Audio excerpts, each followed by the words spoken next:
Ai 100 metri di gara Leonardo Ongaro che si è messo al comando 1:00:31, un solo centesimo in più per Nicola Magro, ancora i due affiancati ai 150, Ongaro in 5, Magro in sesta corsia, è passato al comando per 2 centesimi di secondo Magro in questo momento al passaggio delle 6 vasche di gara. Tra poco le 8 delle 16 in programma di questi 400 stile libero. Sono ai blocchi di partenza per la Serie 2 Giorgio Busato, Padova Nuoto in 1. Lo ritroviamo il dorsista targato Plentin Veneto, già un oro oggi nei 200 d'orso, Manuel Frigo in 2. Corsia 3 Simone Mazza, Nottoli Nuoto, in 4 Alberto Marin, Plentin Veneto, in 5 Federico Del Pup, Plentin Veneto, in 6 Alberto Inglese, Plentin Veneto, Alfieri Gregoriatti in corsia numero 7 Idros, Filippo Nanto Schio Nuoto in corsia 8.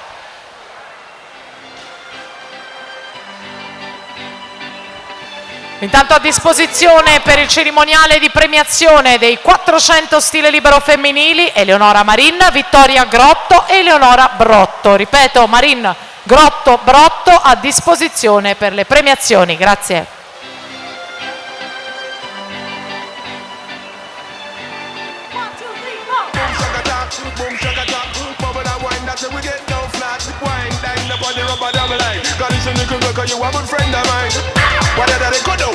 Tre quarti gara, riprende il comando delle danze Leonardo Ongaro, siamo ai 300 metri, 4 vasche alla conclusione della terza serie, 3:07:25 per lui, sale in seconda posizione Giovanni Querin, 3:08:34, poi Nicola Magro, 3:08:39.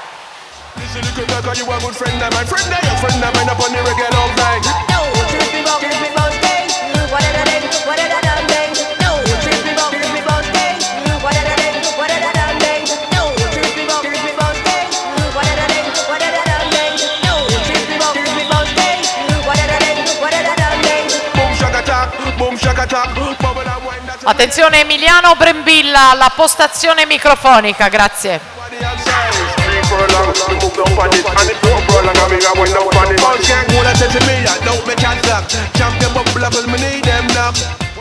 Leonardo Ongaro continua a condurre, ormai ultima vasca di gara per lui, ha ancora forza per spingere, per incrementare la battuta di gambe.